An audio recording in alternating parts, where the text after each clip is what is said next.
ആദ്യമായി തന്നെ ഇവിടെ സാക്ഷ്യം പറയാൻ അനുഗ്രഹം തന്നതിന് അമ്മയ്ക്കും ദിവ്യകുമാരനും 1000 നന്ദി പറയുന്നു. എൻ്റെ പേര് ഏഞ്ചൽ. ഞാൻ തൃശ്ശൂർ കൊടകരയിൽ നിന്ന് വരുന്നു. ഞാൻ ഉടമ്പടി എടുക്കാനുണ്ടായ സാഹചര്യം, ഞാൻ B2 ജർമ്മൻ എക്സാം എഴുതിക്കൊണ്ടിരിക്കുകയായിരുന്നു.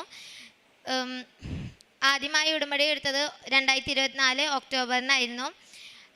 ഉടമ്പടി എടുക്കുന്നതിന് മുന്നേ തന്നെ ഞാൻ 3 വർഷം എക്സാം എഴുതിയെന്നെങ്കിലും അത് പാസ്സായിരുന്നില്ല. അത് ലാസ്റ്റ് എക്സാം എഴുതിയ സമയത്ത് എൻ്റെ അടുത്ത് ഉടമ്പടി എടുത്ത് എക്സാം എഴുതാൻ എൻ്റെ അടുത്ത് അച്ഛൻ പറഞ്ഞിരുന്നു. പക്ഷെ ഞാൻ ഉടമ്പടി എടുത്താലും അത് ചെയ്യാൻ പറ്റുമോ, പള്ളി പോകാൻ പറ്റൂല, അങ്ങനത്തെ ഒരു ഇതിലായിരുന്നു നിന്നിരുന്നത്. അത് കഴിഞ്ഞ് പിന്നെ എങ്ങനെയോ എന്തെങ്കിലും ആവട്ടെ എന്ന് വിചാരിച്ച് ഉടമ്പടി എടുത്തു. അത് കഴിഞ്ഞ് ഇവിടെ വന്ന് ഉടമ്പടി എടുത്ത് അതിന് മുന്നേ ഞാൻ എക്സാം ഡേറ്റ് എടുത്തിട്ടുണ്ടായിരുന്നു. ഉടമ്പടി എടുത്ത് കഴിഞ്ഞപ്പോൾ പിന്നെ പ്രാർത്ഥിക്കാൻ തുടങ്ങി, പള്ളി പോകാൻ തുടങ്ങി, അങ്ങനെ ഇതായി. പിന്നെ അത് പക്ഷെ ആ ഡേറ്റ് എടുത്ത എക്സാം ആയാലും അറ്റൻഡ് ചെയ്യാൻ പറ്റിയിരുന്നില്ല. എൻ്റെ കൂടെയുള്ളവരെല്ലാവരും അറ്റൻഡ് ചെയ്തിരുന്നെങ്കിലും എനിക്ക് പറ്റിയില്ല. പക്ഷെ ആ പ്രാവശ്യം തന്നെ ആ എക്സാം എഴുതിയ എല്ലാ പിള്ളേരെയും അവിടെ തോൽപ്പിച്ചായിരുന്നു. ഞാൻ പിന്നെ അതിനിടയിൽ അത് കഴിഞ്ഞ് വേറൊരു എക്സാം ഡേറ്റ് എടുത്തു തൃച്ചിയിൽ ജനുവരിയിൽ. ആ എക്സാം കിട്ടിയില്ലെങ്കിൽ ജർമ്മൻ നിർത്താമെന്ന് വിചാരിച്ചായിരുന്നു എടുത്തത്. അപ്പോൾ അമ്മ മാതാവിനോട് പറഞ്ഞു, ഈ എക്സാം എനിക്കുള്ളതാണെങ്കിൽ തരണം, ഇല്ലെങ്കിൽ ഞാൻ ജർമ്മൻ നിർത്തും. അങ്ങനെ പറഞ്ഞ് പ്രാർത്ഥിച്ച് എക്സാം എഴുതാൻ പോയി. റിസൾട്ട് വന്നു, എക്സാം പാസ്സായി. അത് കഴിഞ്ഞ് വീണ്ടും അടുത്ത ഡേറ്റ് എടുത്തു, ആ എക്സാമും പാസ്സായി. അത് കഴിഞ്ഞ് പിന്നെ ഞാൻ പതിയെ ഉടമ്പടി ഉഴപ്പാൻ തുടങ്ങി. അത് കഴിഞ്ഞ് പിന്നെ എഴുതിയ എക്സാമൊന്നും അങ്ങനെ പാസ്സായിരുന്നില്ല, പ്രാർത്ഥന ഇല്ലാണ്ടായി, അങ്ങനെയായി. പിന്നെ അത് കഴിഞ്ഞ് പിന്നെ എക്സാം എടുക്കണതിന് മുന്നേ ഞാൻ ഇവിടെ വന്ന് ഉടമ്പടി എടുത്ത് പ്രാർത്ഥിച്ച് ഒന്നും കൂടി ഉടമ്പടി പുതുക്കി പ്രാർത്ഥിച്ച് എക്സാമിന് ഡേറ്റ് എടുത്തു. ഞാൻ ആ സമയത്ത് എക്സാം എഴുതി മാതാവിനോട് പ്രാർത്ഥിച്ചിരുന്ന ഒരു അടയാളം കാണിച്ചു തരാനായിട്ട്, ഒന്നില്ലെങ്കിൽ 6 എന്നുള്ളൊരു നമ്പർ വെച്ച് വിളിക്കാനായിട്ട്, അല്ലെങ്കിൽ ഒരു പച്ച കളർ ഡ്രസ്സ്, അങ്ങനെ പ്രാർത്ഥിച്ചിരുന്നു. എനിക്ക് ആ എക്സാമിന് ഞാൻ 2 മൊഡ്യൂൾ എടുത്തിട്ടുണ്ടായിരുന്നു. ഞാൻ സ്പീക്കിംഗ് പഠിച്ചിട്ട് പോയി, റൈറ്റിംഗ് പഠിക്കാണ്ട് പോയി. ഏതെങ്കിലും ഒരെണ്ണം കിട്ടട്ടെ എന്ന് വിചാരിച്ച് പോയി. ഞാൻ എന്നിട്ട് റിസൾട്ട് വരുന്നതിന് മുന്നേ വരെ ഹാൾ ടിക്കറ്റിൽ ഉപ്പിട്ട് പ്രാർത്ഥിച്ചിരുന്നു. പിന്നെ കൃപാസനം പ്രാർത്ഥനയും പ്രാർത്ഥിച്ചിരുന്നു. അങ്ങനെ റിസൾട്ട് വന്നു. എക്സാം ഒരെണ്ണം ഞാൻ പാസ്സായി, പഠിച്ച സ്പീക്കിംഗ് പാസ്സായില്ല, അല്ലാത്ത എക്സാം പാസ്സായി. അത് കഴിഞ്ഞ് പിന്നെ ഞാൻ ഡൽഹിയിൽ വീണ്ടും ഡേറ്റ് എടുത്തു. അങ്ങനെ ആ എക്സാമും പാസ്സായി.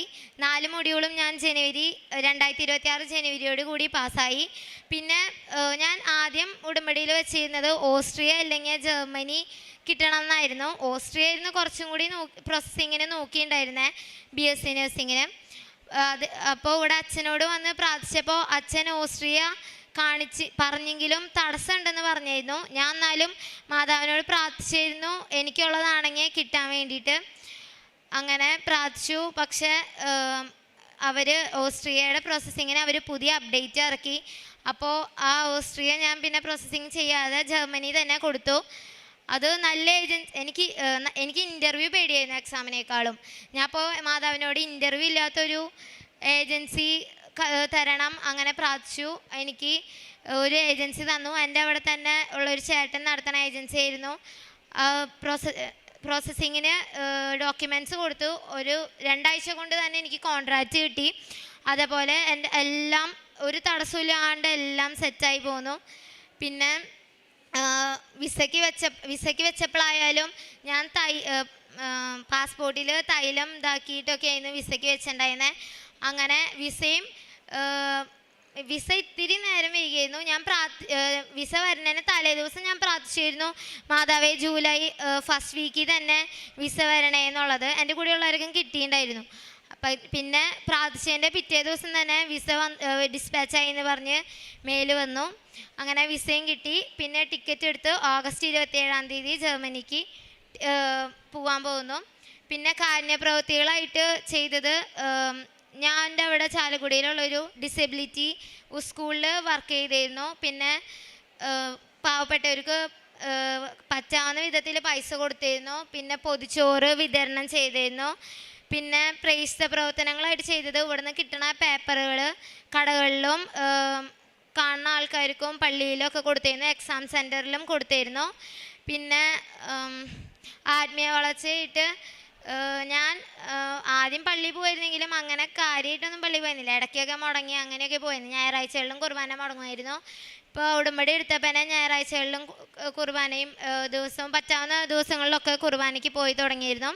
പിന്നെ എന്ത് തീരുമാനം എടുക്കണേ മുന്നും ബൈബിള് വായിച്ചും അതേപോലെ വചനം നോക്കിയും പ്രാർത്ഥിക്കാൻ തുടങ്ങി. പിന്നെ എവിടെ പോകുമ്പോഴും കാശുരൂപം ധരിക്കുകയും ചെയ്തിരുന്നു. അതുപോലെ തന്നെ എനിക്ക് ഡസ്റ്റ് അലർജി ഉണ്ടായിരുന്നു. അത്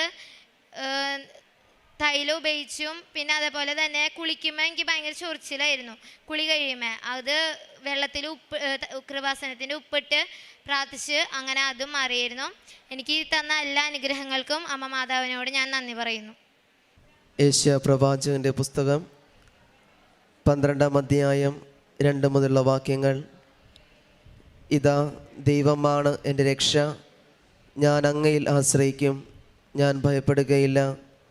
എന്തെന്നാൽ ദൈവമായ കർത്താവ് എൻ്റെ ബലവും എൻ്റെ ഗാനവുമാണ്, അവിടുന്ന് എൻ്റെ രക്ഷയായിരിക്കുന്നു.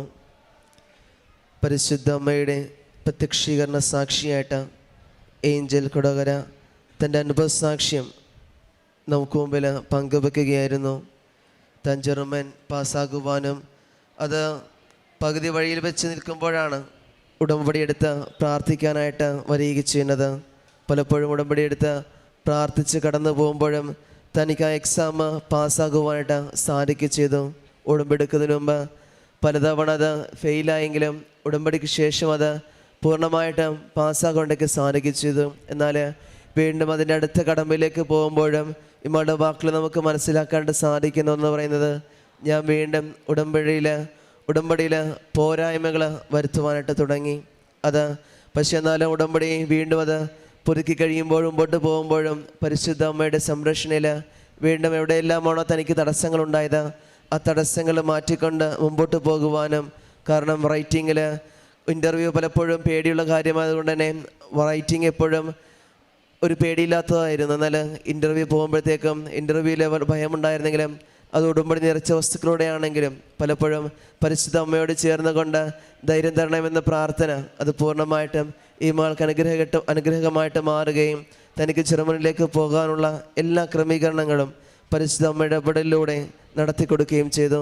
അതോടൊപ്പം തന്നെയാണെങ്കിലും തനിക്കുണ്ടായിരുന്ന ഡസ്റ്റ് അലർജി ആണെങ്കിലും മറ്റ് അസ്വസ്ഥതകളും അത് പൂർണ്ണമായിട്ടും ഉടമ്പടി നിറച്ച വസ്തുക്കളുടെ ഉപയോഗത്തോടു കൂടി വിശ്വാസത്തോടുള്ള തൻ്റെ പ്രാർത്ഥനയോടു കൂടി അത് പൂർണ്ണമായിട്ടും രോഗസൗഖ്യമായിട്ട് പരിശുദ്ധ അമ്മ നൽകി അനുഗ്രഹിക്കുകയും ചെയ്തു.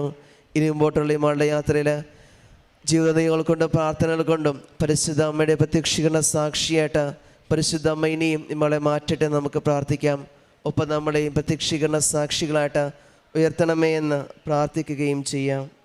അത്യപൂർവ ദൈവാനുഭവങ്ങൾ ഇനി നിങ്ങൾക്കും സ്വന്തം.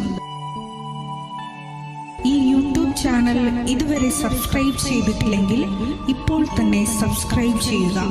ഈ വീഡിയോ ഇപ്പോൾ തന്നെ നിങ്ങളുടെ സുഹൃത്തുക്കൾക്ക് ഷെയർ ചെയ്തുകൊണ്ട് കർത്താവിൻ്റെ പ്രേക്ഷിതരാകുക.